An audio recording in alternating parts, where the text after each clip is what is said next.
Hi! Hello! నమస్తే. నేను మీ లక్ష్మీ చౌదరిని. Welcome to misty Madhuramulu Telugu audio stories. ఛానల్‌లో కథలు మీకు ఎప్పట్లాగే రోజు 4:30కే వస్తాయండి. కాకపోతే ముందు రోజు వచ్చిన మెంబర్స్ ఓన్లీది. తర్వాత రోజు మీకు రిలీజ్ అవుతుంది. కాబట్టి ఎవరు కన్‌ఫ్యూజ్ అవ్వద్దు. రోజు మీ పార్ట్ మీకొస్తుంది. ఇక కథలోకి వెళ్ళిపోదాం. డిస్క్లైమర్: ఇది ఊహా కల్పితంగా నేను రాసే కొన్ని అంశాలు కేవలం కొంతమంది మూఢ విశ్వాసాలతో అభం శుభం తెలియని వాళ్ళని ఎంతగా ఇబ్బంది పెడుతున్నారని, ఒక సైకో ఆలోచనలు ఎంత దారుణంగా ఉంటాయని తెలిపేందుకు మాత్రమే. ఇది ఎవరి మనోభావాలను దెబ్బతీయడానికి కాదు, ఎవరిని ప్రేరేపించడానికి కాదు. బేసిక్గా ఇలాంటివి బయటికి రాకుండా చాలా చోట్ల వేరే వేరే విధంగా జరుగుతున్నాయి. నాకు తెలిసిన ఒక సంఘటన ఆధారంగా బేస్ చేసుకొని నేను కొంచెం నా ఊహా కల్పనతో ఇది సృష్టించి రాశాను. ఎవరికైనా అభ్యంతరంగా ఉంటే ప్లీజ్ ఇగ్నోర్. కథ కోసం మాత్రమే నేను ఇది రాస్తున్నాను. దీనిని కథలాగే చూడండి. కథ అంటేనే ఊహా కల్పితం కదా, అర్థం చేసుకుంటారు అని భావిస్తున్నాను. ఇక మనం కథలోకి వెళ్ళిపోదాం. గతం తొందరగా కంప్లీట్ చేయాలని పెద్ద అప్డేట్ ఇచ్చాను. అలా అని రోజు పెద్దది అడగకండి. ఇవాళ రేపు పెద్దవి వస్తాయి. భద్రావతి కోడలుగా అడుగు పెడుతుంది. అత్తగారి చాదస్తాన్ని పెద్దగా నమ్మలేదు. అప్పట్లో సరైన వైద్యులు లేకపోవడం, అలాంటి మరణాలు సహజమని కొట్టిపడేస్తుంది. మొగుడితో కలిసి విచ్చలవిడిగా ఊరి జనాల్ని హింసించడం మొదలుపెట్టింది. భద్రావతికి 3 మగ సంతానం జన్మించడంతో పోనీలే, ఈ ఇంటికి 3 వారసులు వచ్చారు అని భద్రావతి అత్తగారు మురిసిపోతుంది. మొదట వీరేన్ పుడితే తర్వాత 10 సంవత్సరాలకి కవలలు జన్మిస్తారు. కొడుకుకి 40 ఏళ్లు వచ్చేసరికి భద్రావతి అత్తగారికి భయం పట్టుకుంటుంది. ఆవిడ భయానికి తగ్గట్టే 43వ ఏట భద్రావతి భర్త పొలానికి వెళ్ళినప్పుడు పిడుగుపాటుకి గురై చనిపోతాడు. భద్రావతి అత్తగారు అది చూసి తట్టుకోలేక మంచాన పడతారు. భద్రావతిని పిలిచి, నువ్వైనా పరిష్కారమేంటో ఆలోచించు. ఎవరినైనా పెద్ద స్వామీజీలను కలిసి పిల్లల ఆయుష్ పెరిగేలా ఏదైనా చూడు అని చెబుతారు. అప్పటి వరకు కొంచెం అవన్నీ ఒట్టి చాదస్తాలు అనుకున్నా భయం మొదలవుతుంది భద్రావతిలో కూడా. భర్త ఎలాగూ లేడు, పిల్లలనైనా కాపాడుకోవాలి అనుకుంటుంది. భద్రావతి అత్తగారు ఎక్కువ రోజులు బతకలేదు. కొడుకు చనిపోయిన 6 నెలలకే చనిపోతారు. భద్రావతి అత్తగారు కాలం చేశాక ఇక మొత్తం పెత్తనం తనదే అయిపోవడంతో ఊరంతా తన చెప్పు చేతల్లో ఉండాలన్న అహంకారంతో మెలగడం మొదలుపెట్టింది భద్రావతి. ముందు నుంచి భర్త కూడా భద్రావతి ఎంత చెప్తే అంత అన్నట్లుగా మెలిగేవాడు.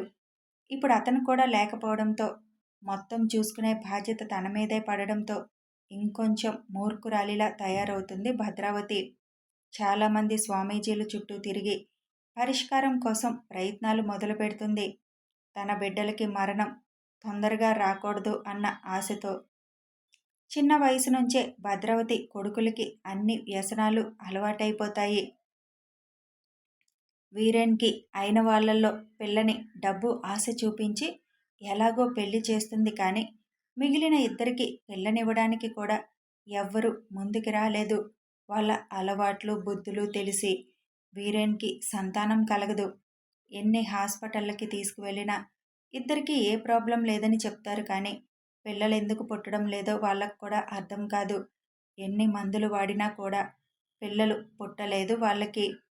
దీనికే ఏదో లోపం ఉంటుంది, డాక్టర్లకి తెలిసి ఉండదు అని కోడల మీద పడి కొడుకు సత్తువ తెలుసుకోవాలి అని పెళ్లి చేయకుండానే ఒక అమ్మాయిని వారసుల కోసం తెచ్చిపెడుతుంది. 2 సంవత్సరాలు ఆ అమ్మాయిని ఇంట్లోనే బంధించి కొడుకుతో సంసారం చేయించిన ఆ అమ్మాయి కూడా తల్లి కాకపోవడంతో భద్రావతికి సమస్య ఏమిటనేది అంతు చిక్కదు. ఒక పక్క వయసు పెరుగుతుంది. పెళ్ళైన కొడుకుకి సంతానం కూడా కలగలేదు. మిగిలిన కొడుకులకి పెళ్లి కూడా జరగడం లేదు. ఇక్కడితో ఈ వంశం అంతమవ్వాల్సిందేనా? నిజంగానే ఈ వంశానికి శాపం ఉందా అన్న అనుమానం ఇంకా మొదలవుతుంది. సంవత్సరాలు గడుస్తున్నా పరిష్కారం దొరకకపోయేసరికి భయం కూడా మొదలవుతుంది. ఎలా అయినా ఏదో ఒకటి చేసి తన కొడుకులు ఎట్టి పరిస్థితుల్లోనూ మరణం సంభవించకూడదు అని ప్రయత్నాలు చేస్తున్న టైంలో బెంగుళూరులో ఒక మహిమగల స్వామీజీ ఉన్నాడని, అతను అన్నిటికీ పరిష్కారాలు చెబుతాడని విన్న భద్రావతి అతని దగ్గరికి బయలుదేరి వెళుతుంది.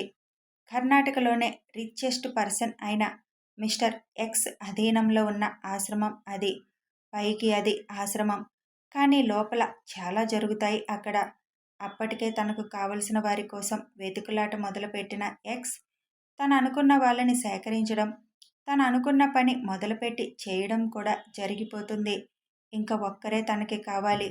ఆ ఒక్కరూ కావాలి అంటే కొంచెం కష్టపడాలి.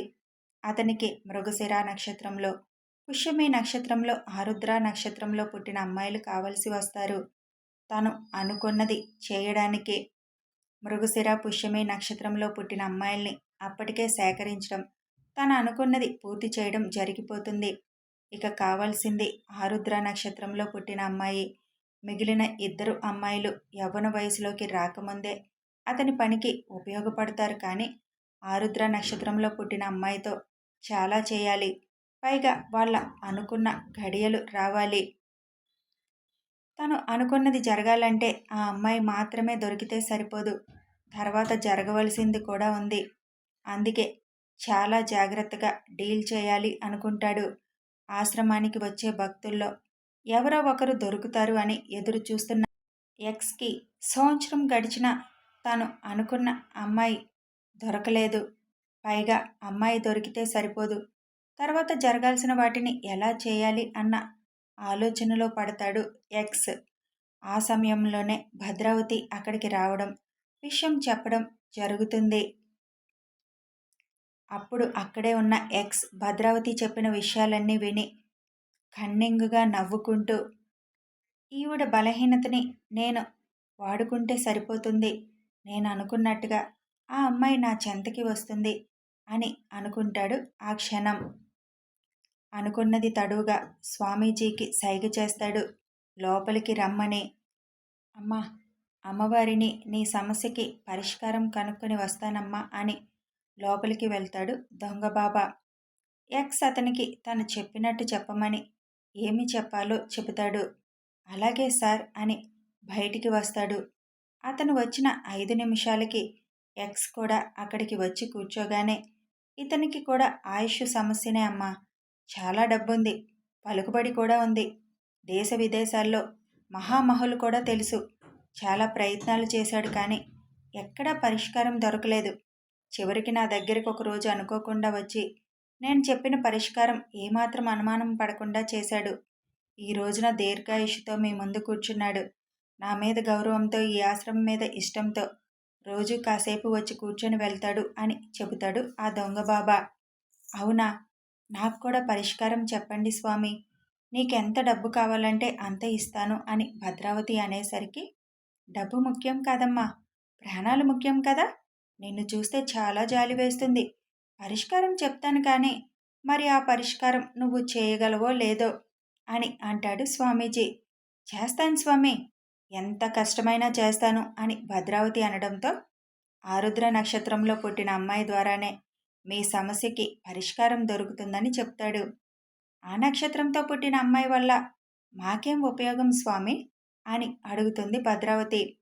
ఆ నక్షత్రంలో పుట్టిన అమ్మాయిని మీ వారసుడికి ఒకడికి ఇచ్చి పెళ్లి చేయాలి. కన్యగా ఉండగానే ఆమె తల్లి అవ్వాలి. కన్యగా ఉండగానే తల్లి ఎలా అవుతుంది స్వామి అని అనుమానంగా అడుగుతుంది భద్రావతి. దానికి మార్గాలు చాలా ఉన్నాయి కదా. వివాహం ఎందుకు జరగాలి అన్నాను అంటే, మీ వంశమ్మాయిగా మారాలి కదా. అప్పుడు పెళ్ళైతేనే కదా మారుతుంది. సర్లే చెప్పండి స్వామి అంటుంది భద్రావతి. గర్భస్థ శిశువుకి 6వ నెల వచ్చినప్పుడు ఆ శిశువుని బయటకు తీసి శిశువు బొడ్డుతాడు కోసి మీ వారసులు ముగ్గురు మింగాలి. అంతేకాకుండా ఊపిరుండగానే ఆ పిండాన్ని అగ్నిలో వేయాలి. కన్యగా ఉండి తల్లిగా మారిన ఆ అమ్మాయి రక్తంతో కాలభైరవుడికి అభిషేకం చేయాలి.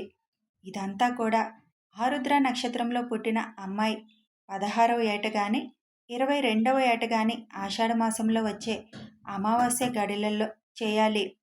అలా చేస్తే మీ వంశానికి ఉన్న శాపం పోయి అందరూ దీర్ఘాయుష్మంతులు అవుతారు.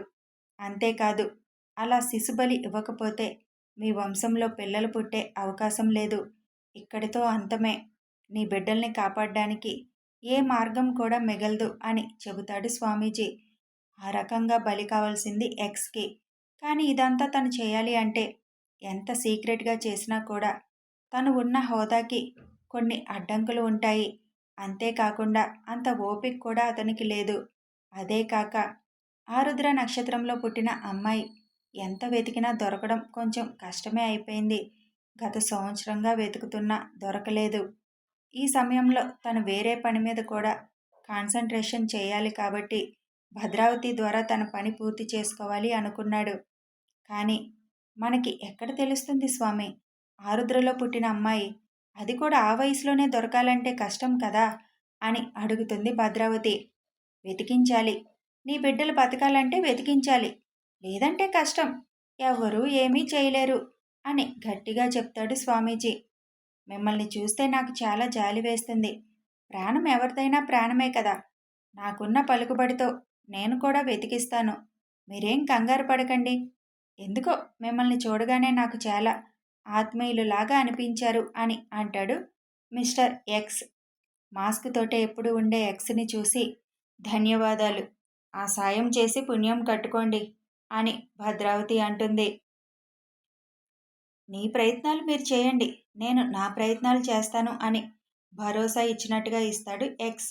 సరే అని అక్కడి నుంచి బయలుదేరొచ్చి అదే మాట వీరేన్కి కూడా చెప్పి ముందు ఊరిలో ఉన్న ఆడపిల్లల, అతను చెప్పిన వయసులో ఉన్నవారి అందరివి జాతకాలు తెలుసుకోవాలని ప్రయత్నం మొదలు పెడుతుంది. అదంతా విన్న కోడలు, ఇంత మూర్ఖంగా ఆలోచిస్తున్నారేంటి?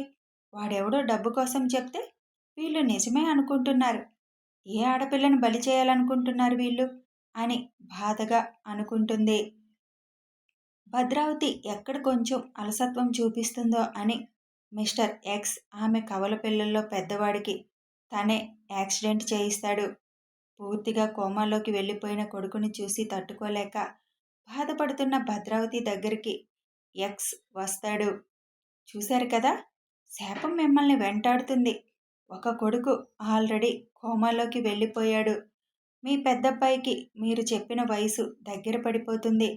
త్వరగా మీరు ఆ అమ్మాయి ఎక్కడుందో గాలించండి అని చెబుతాడు ఎక్స్. అప్పటికే మిస్టర్ ఎక్స్ చాలా దారుణాలు చేసేశాడు కూడా. ఇక అతనికి చివరిగా కావలసిందే ఆరుద్ర నక్షత్రంలో పుట్టిన అమ్మాయి కన్యగానే ఉండి తల్లిగా మారడం. ఆ అమ్మాయి తన చేతికి చిక్కగానే తను అనుకున్నది చేయడానికి రెడీగా ఉన్నాడు అతను. అప్పటికే ఊర్లో ఉన్న ఆ వయసు అమ్మాయిల జన్మ నక్షత్రాలు తెప్పించుకొని చూస్తుంది. కానీ ఎవరిది తను అనుకున్నది కాకపోవడంతో బయట ఎక్కడన్నా దొరుకుతారేమో అని మనుషులను పురమాయిస్తుంది భద్రావతి. అదే మాట ఎక్స్కి కూడా చెబుతుంది. ఆ సమయంలోనే చిన్న కొడుకు ఒకరోజు ఇంట్లో ఉండగానే గుండె పట్టుకొని పక్కకి వాలిపోతాడు. హాస్పిటల్కి తీసుకువెళ్ళిన అతనికి హార్ట్ అటాక్ వచ్చిందని, ఇప్పుడు ప్రమాదం తప్పింది కానీ ప్రమాదమే అని చెబుతారు. ఇక 30 కూడా రాకముందే కొడుకులిద్దరూ ప్రమాదంలో ఉండేసరికి భద్రావతి పూర్తిగా స్వామీజీ చెప్పినట్టు ఎంత తొందరగా వీలైతే అంత తొందరగా చేయాలని కంకణం కట్టుకుంటుంది. కొడుకు పేరు మీద అర్చన చేయించడానికి గుడికి వెళ్ళిన భద్రావతికి ఆరుద్ర నక్షత్రం పేరు వినగానే వెంటనే అటువైపు చూస్తుంది. మొదటిసారి రజస్వల్ అయ్యాయి. స్నానం అవ్వగానే ముందు దేవుడి దర్శనం చేయిద్దామని భూమిని తీసుకువెళ్ళి పూజ చేయిస్తుంటారు భారతి శేఖర్ దంపతులు. భూమి పేరుతో అర్చన చేయించడం చూడగానే వెంటనే ఆ పిల్ల వయసు ఎంతో కనుక్కోమని తన మనుషులకి చెబుతుంది భద్రావతి. అది కనుక్కోవడం పెద్ద సమస్య కాలేదు వాళ్ళకి. వెంటనే ఆ విషయం భద్రావతికి చెప్తారు. ఇప్పుడు 14 ఏళ్ళంటమ్మా, ఇంకో 4 నెలల్లో 15 వస్తుందంట అని చెప్పగానే, అంటే ఇంకొక సంవత్సరం ఆగితే సరిపోతుంది. ఇది వెంటనే అతనికి చెప్పాలి. దీనికేమైనా మార్గం ఉందేమో అనుకుంటూ మిస్టర్ ఎక్స్కి ఫోన్ చేస్తుంది భద్రావతి. భద్రావతి ఎక్స్కి ఫోన్ చేసి చెప్పగానే ఆ నక్షత్రంలో పుట్టిన అమ్మాయి దొరకడమే అరుదుగా అనిపించడంతో వెంటనే ఎక్స్ మైండ్లో కన్నింగ్ ఆలోచన వచ్చేస్తుంది. తను అనుకున్నది మొత్తం జరగాలి అంటే ఆ టైం పడుతుంది. 16 రాగానే నేను అనుకున్నది చేయొచ్చు కదా అని ఏం చేయాలో చెబుతాడు భద్రావతికి. అతను చెప్పిన ప్లాన్ అమలు చేయడం మొదలు పెడుతుంది భద్రావతి. శేఖర్ని పిలిచి పెళ్లి ప్రపోజల్ పెడుతుంది అతని ముందు. తన కొడుకు భూమిని చూసి ఇష్టపడ్డాడు అని చెప్పి పెళ్లి ప్రపోజల్ పెడుతుంది. ఒక అప్డేట్లో మీకు ఒకసారి చెప్పాను, శేఖర్ని భద్రావతి పిలిపిస్తుందని. అతని ఇంటికి వచ్చి మనం ఈ ఊరు వెళ్ళిపోదామని అనడం వరకు మీకు ఆ రోజు చెప్పాను. అక్కడి నుంచి ఇది కంటిన్యూ అనమాట.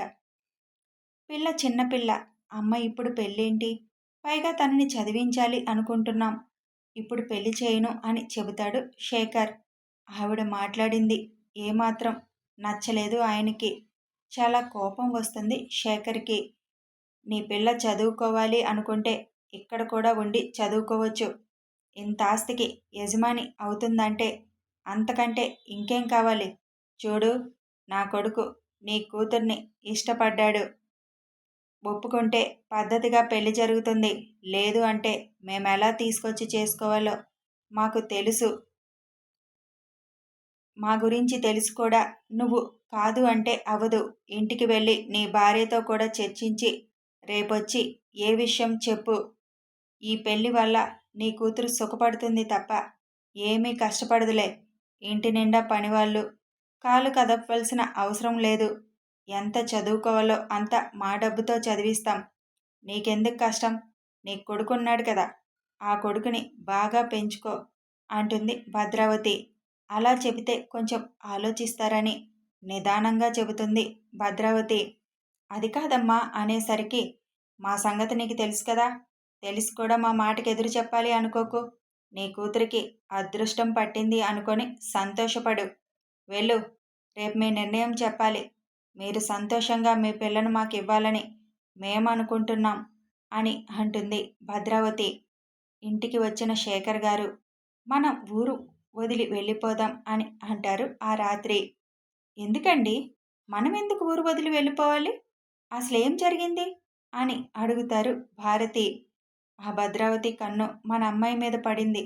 వాళ్ళ చిన్న కొడుకుకి మన అమ్మాయినిచ్చి పెళ్లి చేయమని అడుగుతుంది అని చెబుతారు శేఖర్ గారు. ఆ మాట విన్న భూమి చేతిలో ఉన్న మంచి నీళ్ళ గ్లాసుని భయంతో వదిలేస్తుంది. ఏంటండి, వాడికి మన పిల్లతో పెళ్ళేంటి? వాడి వయసెంత, మన పిల్ల వయసెంత? అయినా మన పిల్లకి ఇప్పుడు పెళ్ళేంటి అని అంటుంది భారతి. అదే చెప్పాను, కానీ అసలు వినడం లేదు. మీరు ఒప్పుకోకపోతే బలవంతంగా అయినా ఈ పెళ్లి చేస్తాను అని అంటుంది. ఇక్కడే ఉంటే మన అమ్మాయికి ప్రమాదం. మనం ఊరు వదిలి వెళ్ళిపోదాం అని అంటారు శేఖర్. వాళ్ళ సంగతి మనకి తెలుసు కదా, ఎక్కడికి వెళ్ళినా మనల్ని వదులుతారా? Police complaint ఇద్దామండి. బాల్య వివాహాలు నేరమని తెలుసు కదా, వాళ్ళే చూసుకుంటారు అని అంటుంది భారతి. కరెక్ట్ నాన్న, అమ్మ చెప్పింది. వాళ్ళకి భయపడి మనం ఎందుకు పారిపోవాలి? పోలీస్ కంప్లైంట్ ఇద్దాం అంటుంది భూమి. వాళ్ళ పలుకుబడి ముందు పోలీసులు ధైర్యం చేస్తారా అమ్మా? పోలీసుల్ని కొనలేరా? ఎక్కడో అక్కడికి వెళ్ళిపోదాం. వాళ్ళకి తెలియని ప్లేస్కి వెళ్ళిపోదాం. ముందైతే భూమిని ఎక్కడన్నా సేఫ్గా ఉంచి తర్వాత మనం వచ్చి ఏదో ఒకటి చేయొచ్చు. రాకపోయినా పర్వాలేదు, ఏ కూలో చేసి నా పిల్లల్ని పోషించుకుంటాను. ఇక్కడ మాత్రం ఉండొద్దు. మన అమ్మాయి భవిష్యత్తు నాశనం అవ్వకుండా ఉండాలి అంటే మనం ఇక్కడి నుంచి వెళ్ళిపోవాలి అని నిర్ణయించుకొని అప్పటికప్పుడు బట్టలు సర్దుకొని వెళ్ళిపోవడానికి బయటికి వచ్చేసరికి భద్రావతి మనుషులు అక్కడే ఉంటారు. ఎక్కడికి వెళ్ళిపోతున్నారు? అమ్మగారు మిమ్మల్ని కాపలా కాయమన్నారు. కాయడం మంచిదే అయ్యింది అని అంటారు వాళ్ళు. లేదు, అర్జెంటుగా వెళ్లాల్సి వచ్చింది. మా అత్తగారి వాళ్ళకి సీరియస్గా ఉందంట, అందుకే వెళ్తున్నాం అని భయాన్ని లోపల దాచేసి చెబుతారు శేఖర్ గారు. అలాగా అని 8 ఏళ్ల భరత్ని వాళ్ళు పట్టుకొని, అయితే వీడిని ఇక్కడ వదిలేసి మీరు వెళ్ళరండి, మీరొచ్చాక వీడు మీ దగ్గరికి వస్తాడు అని అంటారు. వాడు చిన్నపిల్లోడు, మేం లేకుండా ఎలా ఉంటాడు అని అడుగుతారు శేఖర్. అవునా, అమ్మగారు వస్తున్నారులే, ఆవిడతోటే మాట్లాడండి అని అంటారు వాళ్ళు. ఏరా, ఊరొదిలి పారిపోదాం అనుకుంటున్నావా అని శేఖర్ని కొట్టి మరీ అడుగుతుంది భద్రావతి. చూడండి, మా అమ్మాయిని మీ ఇంటి కోడలుగా చేయడం మాకు ఇష్టం లేదు. అసలు ఈ వయసులో పెళ్ళి చేయడమే ఇష్టం లేదు. దయచేసి మమ్మల్ని వదిలేయండి. మేం వెళ్ళిపోతాం అని అంటుంది భారతి. ఒరేయ్! ఆ బుడ్డోడిని ఇక్కడి నుంచి తీసుకువెళ్ళండ్రా. తీసుకువెళ్ళి ఏం చేయాలో తెలుసుగా అని భద్రావతి అనడంతో భరత్ని తీసుకొని వెళ్ళిపోతారు అక్కడి నుంచి భద్రావతి మనుషులు. చూడు, నీ కొడుకు కావాలంటే తెల్లారేలోపు నీ కూతుర్ని తీసుకొచ్చి మాకు అప్పగించు. లేదు అంటే నీ కొడుకు శవం చూస్తారు అని చెప్పి అక్కడి నుంచి వెళ్ళిపోతుంది భద్రావతి. ఆరు బయటే కూర్చొని, భగవంతుడా, ఇప్పుడు ఏం చేయాలి? కొడుకు కోసం కూతుర్ని అప్పగించాలా? కూతురు కోసం కొడుకుని వదిలేసుకోవాలా అని ఏడవడం మొదలు పెడతారు శేఖర్ దంపతులు. కాసేపు మౌనంగా ఉన్న భూమి నెమ్మదిగా నడుచుకుంటూ లోపలికి వెళ్ళి పొలం కోసం కొన్న మందు తాగబోతుంది. భూమి సైలెంట్గా లోపలికి రావడం చూసిన పక్కింటి బామ్మ భూమి వెనకే వచ్చి, ఏం చేస్తున్నావు తల్లి అని చేతిలో ఉన్న దాన్ని తీసుకొని విసిరి కొడుతుంది. ఆ మాటలు విని లోపలికి వస్తారు శేఖర్ దంపతులు. తమ్ముడు క్షేమంగా రావాలి అంటే నేను బతికి ఉండకూడదు నాన్న. నన్ను చంపేయండి నాన్న. ఆవిడ ఎలాగో మనల్ని ఊరు దాటనివ్వదు. ఆ ఇంటికి నేను వెళ్ళలేను నాన్న. నాకు భయం వేస్తుంది. అయినా నాకు పెళ్ళేంటి? నేను ఉండడం వల్లే కదా ఇదంతా జరుగుతుంది. తమ్ముడు క్షేమంగా ఉండాలంటే నన్ను చంపేయండి నాన్న, పర్వాలేదు. ప్లీజ్, నన్ను చంపేసినా పర్వాలేదు, కానీ తమ్ముడు కోసం వాళ్ళకి మాత్రం అప్పగించొద్దు నాన్న. అయినా మీరు నన్నేమీ చేయలేరు. నేనే చచ్చిపోతాను అని వంటగదిలోకి వెళ్ళి చాక్ తీసుకొని మణికట్టు మీద కోసుకుంటుంది. ఊహించని ఆ సంఘటనకి షాక్ అయిపోయి చేతికి కట్టుకట్టి హాస్పిటల్కి వెళ్దాం పదమ్మా అంటారు. అప్పటికే రక్తం ఎక్కువగా వచ్చేస్తూ ఉండడంతో, ప్లీజ్ నాన్న, ఇంతకంటే వేరే మార్గం లేదు. ఆ ఇంటికి నేను వెళ్ళను, పెళ్లి చేసుకోను. తమ్ముడు రావాలంటే నేను ఉండకూడదు నాన్న. ప్లీజ్ నాన్న, నన్ను చావనివ్వండి నాన్న. దీనికి ఇంతకంటే పరిష్కారం లేదు. చూశారు కదా, మనం గడప దాటడానికి కూడా లేకుండా మనుషుల్ని పెట్టింది. నేను లేకపోవడం దీనికి పరిష్కారం. నన్ను అప్పగించి తమ్ముడిని తీసుకురావాలని ఆలోచన మాత్రం వద్దు నాన్న అని అంటుంది భూమి. అదంతా తర్వాత ఆలోచిద్దామమ్మా, ముందు హాస్పిటల్కి వెళ్దాం పదా అని తీసుకువెళ్తున్నా వెళ్ళడానికి నిరాకరిస్తుంది భూమి. లేదు నాన్న, నేను చచ్చిపోవడమే దీనికి పరిష్కారం. నన్ను వదలండి అని గింజుకుంటున్నా తనని భద్రావతి మనుషులు చూసి వెంటనే భద్రావతికి విషయం చేరవేస్తారు. ఆ ఊరి హాస్పిటల్కి బలవంతంగా తీసుకువెళ్తారు శేఖర్ దంపతులు. అప్పటికే భూమి స్పృహ తప్పే స్థితికి రావడంతో భయం వేస్తుంది. ఇది ఎంతకు తెగించిందా అనుకొని హుటాహుటిన అక్కడికి వస్తుంది భద్రావతి. అప్పటికే నన్ను చావనివ్వండి అని గొడవ చేస్తున్నా బలవంతంగా చేతికి ట్రీట్మెంట్ చేసి కట్టడంతో, ఎందుకు నాన్న నన్ను బలిపశువుని చేయాలనుకుంటున్నారా? చచ్చిపోయేదాన్ని కదా అని బాధగా అడుగుతున్న టైంలో భద్రావతి వచ్చి భూమిని లాగిపెట్టి ఒకటి కొడుతుంది. అక్కడ భద్రావతి కోపాన్ని చూసి మొదటిసారిగా భూమి నిలువెల్లా వణికిపోతుంది. ఆ వణుకు ఈ రోజుకి కూడా ఉండిపోయింది. ఏంటే, చచ్చిపోదాం అనుకుంటున్నావా? అంత తొందరగా నిన్ను చావనిస్తాను అనుకున్నావా? నువ్వు చచ్చినా నీ తమ్ముడు చస్తాడు అక్కడ. ఇద్దరు పిల్లల్ని పోగొట్టుకొని మీ అమ్మా నాన్న జీవచ్చవాలలాగా బతకాలి అనుకుంటున్నావా? నువ్వు చస్తే నీ తమ్ముణ్ణి వదిలేస్తాను అనుకుంటున్నావా? నేను అనుకున్నది జరగకపోతే ఎంతకైనా తెగిస్తాను నేను అంటుంది భద్రావతి. మమ్మల్ని వదిలేయండమ్మా, మీకు పుణ్యం ఉంటుంది. మీ అబ్బాయికిచ్చి పెళ్లి చేయడానికి ఇంకెవరినైనా వయసున్న అమ్మాయిని చూసుకోండమ్మా. మా అమ్మాయిని ఇష్టపడడం ఏంటమ్మా? అసలు ఎప్పుడు చూశాడు మీ అబ్బాయి అని ప్రాధేయపడుతూ అడుగుతారు శేఖర్ గారు. చూడండి, మీ అమ్మాయిని మేము కోడలుగా ఊరకనే కావాలనుకోవడం లేదు. అసలు ఏ విధంగానూ మాకు సరిపోని మీ అమ్మాయిని ఎందుకు కావాలని కోరుకుంటామో? కవలలుగా పుట్టిన నా కొడుకులకి జాతక లోపం ఉంది. ఈ సంవత్సరం వాళ్ళకి ప్రాణగండం ఉంది. అందుకే నా కొడుకు హాస్పిటల్లో ఉన్నాడు ఒకడు. ఇంకొకడు కూడా అలా చావుకి దగ్గరగా వెళ్లకుండా ఉండాలి అంటే ఆరుద్ర నక్షత్రంలో పుట్టిన మీ అమ్మాయితో వివాహం జరిపించాలి. మీ అమ్మాయి జాతక బలం బట్టి నా కొడుకు ఆయుష్ నిలబడుతుంది. అందుకే మీ అమ్మాయిని మా ఇంటి కోడలుగా చేసుకోవాలి అని అనుకుంటున్నాము. ఈ సంవత్సరం జరిగిపోతే వాళ్ళకున్న గండాలు పోతాయి. తర్వాత విడాకులిప్పించి మీ అమ్మాయిని మీ ఇంటికి పంపించేస్తాము. పెళ్ళి మాత్రమే జరుగుతుంది. మిగిలిన ఏ కార్యక్రమాలు జరగవు. నా కొడుకు కట్టిన తాళి మీ అమ్మాయి మెడలో ఉంటే చాలు. మీరు ఒప్పుకున్నా ఒప్పుకోకపోయినా ఈ పెళ్ళి జరుగుతుంది. ఒప్పుకుంటే మీ అబ్బాయి క్షేమంగా మీ ఇంటికి వస్తాడు. ఈ సంవత్సరం ఆగాక మీ కూతురు కూడా మీ ఇంటికి వస్తుంది. అప్పుడు మీరు ఊరు వదిలి వెళ్ళిపోయి ఎక్కడో అక్కడ బతకండి. ఈ విషయాలేమీ ఎవరికీ తెలీదు. కావలసినంత డబ్బు కూడా ఇస్తాము. కాదు కూడదు అంటే మాత్రం మీ అమ్మాయి ఎలాగో మా ఇంటికి కోడలవుతుంది. కొడుకుని పోగొట్టుకుంటావు. నిర్ణయించుకో నువ్వే అని అంటుంది భద్రావతి. పిల్లని వదలరు. పిల్లోడిని పోగొట్టుకోవాలి. సంవత్సరం తర్వాత కూతుర్ని ఇంటికి పంపిస్తాను అన్నారు కదా అన్న ఆశతో ఇక లొంగిపోవడానికి నిర్ణయించుకుంటారు శేఖర్ దంపతులు. తండ్రి ఆలోచన చూసి ఎక్కడ తనని అప్పగిస్తారు అన్న భయంతో, వద్దు నాన్న, ఆవిడ మాటలు నమ్మకండి, నన్ను వదలదు, అయినా పెళ్ళేంటి నాన్న నాకు ఈ వయసులో, వద్దు నాన్న అని ఏడుస్తూ ఉంటుంది భూమి.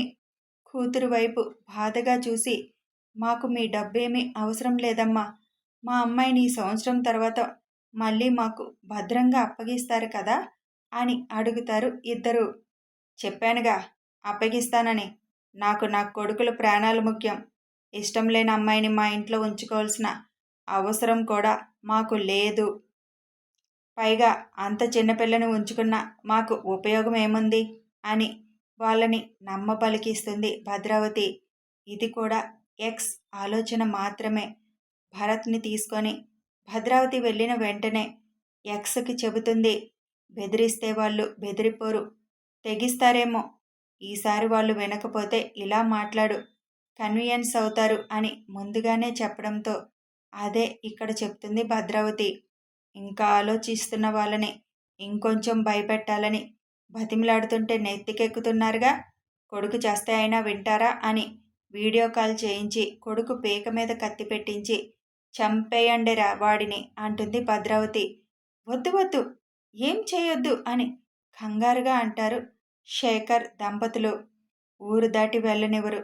ఎలాగో బలవంతంగా అయినా నా కూతుర్ని తీసుకొని వెళ్ళిపోతారు. కొడుకుని కూడా పోగొట్టుకోవాలి అన్న భయంతో భద్రావతి అసలు ఆలోచన తెలియక, వాళ్ళు భూమిని ఏం చేయబోతున్నారు అన్నది ఊహకి కూడా రాక తల వంచుతారు శేఖర్ దంపతులు. ఇక్కడి నుంచి మీ అమ్మాయిని తీసుకువెళ్ళిపోతాం. మీ దగ్గరుంటే ఆ పిల్ల మళ్ళీ ఏదో ఒకటి చేసుకుంటుంది అని ఆ పిల్లని తీసుకొని రండ్రా అని తన మనుషులకి చెబుతుంది భద్రావతి. ఇద్దరు మనుషులు భూమిని బలవంతంగా తీసుకువస్తుంటే, వదలండి, నన్ను వదలండి అని విడిపించుకోవడానికి ప్రయత్నం చేస్తుంది భూమి. నాన్న, నన్ను తీసుకువెళ్ళిపోతున్నారు, ఏదో ఒకటి చేయి నాన్న, వాళ్ళ మాటలు నమ్మి నన్ను అప్పగించకండి నాన్న అని వేడుకుంటుంది. తల వంచుకొని నిలబడ్డ తల్లిదండ్రులని చూసి, తనతో వెళ్ళమ్మా అని తల్లి తండ్రి అన్న మాటకి షాక్తో బొమ్మలా నిలబడిపోతుంది భూమి. తను షాక్లో ఉండగానే కారు ఎక్కిస్తారు భూమిని. చూడు, అసలు ఇంత మాట్లాడాల్సిన అవసరం కానీ, ఇంత బెదిరించాల్సిన అవసరం కానీ మాకు లేదు. నీ కూతుర్ని డైరెక్ట్గా తీసుకువెళ్ళిపోయి నా కొడుక్కిచ్చి పెళ్లి చేసిన అడిగేవాళ్ళు ఎవ్వరూ లేరు. ఎవరు అడిగినా మీ ఇష్ట ప్రకారమే మీ కూతుర్ని నా కొడుక్కిచ్చి పెళ్లి చేస్తున్నట్లు చెప్పాలి. అందుకే ఇంత ఓపికగా నేను ఉన్నాను. నీ కూతురు పెళ్ళయ్యే వరకు నీ కొడుకు కూడా మా దగ్గరే ఉంటాడు. మీరు పోలీసులంటూ బయటికి వెళ్ళినా, లేదా మీకు ఇష్టం లేకుండా ఈ పెళ్లి జరుగుతుందని ఎక్కడైనా చెప్పినా మీ అబ్బాయి శవం మీ ఇంటికి వస్తుంది. అది గుర్తుపెట్టుకోండి. పెళ్లి టైంకి పిలుస్తాం, వచ్చి అక్షంతలు వేయండి అని చెప్పి అక్కడి నుంచి వెళ్ళిపోతుంది భద్రావతి. నుంచున్న చోటే మోకాళ్ళ మీద కూర్చొని గుండెలు పగిలేలా ఏడుస్తారు ఆ దంపతులు. భద్రావతి బంగ్లా ముందు కారు ఆగగానే బొమ్మలా ఉన్న భూమిని లోపలికి కాదు నరకంలోకి అడుగు పెట్టిస్తారు భద్రావతి మనుషులు. ఆ క్షణం నుంచే నరకం మొదలవుతుంది భూమికి. ఇదంతా కూడా ఎక్స్ ప్లాన్లో భాగమే. అసలు వాళ్ళని అడగాల్సిన పని లేదు. ఆ పిల్లని ఎత్తుకొచ్చేసి నా కొడుకుతో పెళ్లి జరిపిస్తానని భద్రావతి చెబుతుంది. కానీ వాళ్ళు పోలీసులు కోర్టు అని తిరిగితే మీడియా వరకు వెళ్ళిపోయి రచ్చరచ్చ అయిపోతుంది. తను అనుకున్నది జరగదు, విషయాలు బయటికి రాకూడదు అనే ఇంత నాటకం భద్రావతితో ఆడిస్తాడు మిస్టర్ ఎక్స్. కథ కొనసాగుతుంది. ఇప్పటికే చాలా పెద్ద బిగ్ అప్డేట్ అయిపోయింది కదా. ఇంకొంచెం ఉంది, అది రేపటితో ముగిస్తాను గతం. ఇక దక్షు వేట మొదలవుతుంది. ఇవాళ రాసిన అప్డేట్లో విషయాలు కేవలం కథ కోసం రాసినవే, అది గమనించగలరు. కథ నచ్చితే లైక్ చేయండి, షేర్ చేయండి, కామెంట్ చేయండి, సబ్స్క్రైబ్ చేసుకొని సపోర్ట్ చేయండి.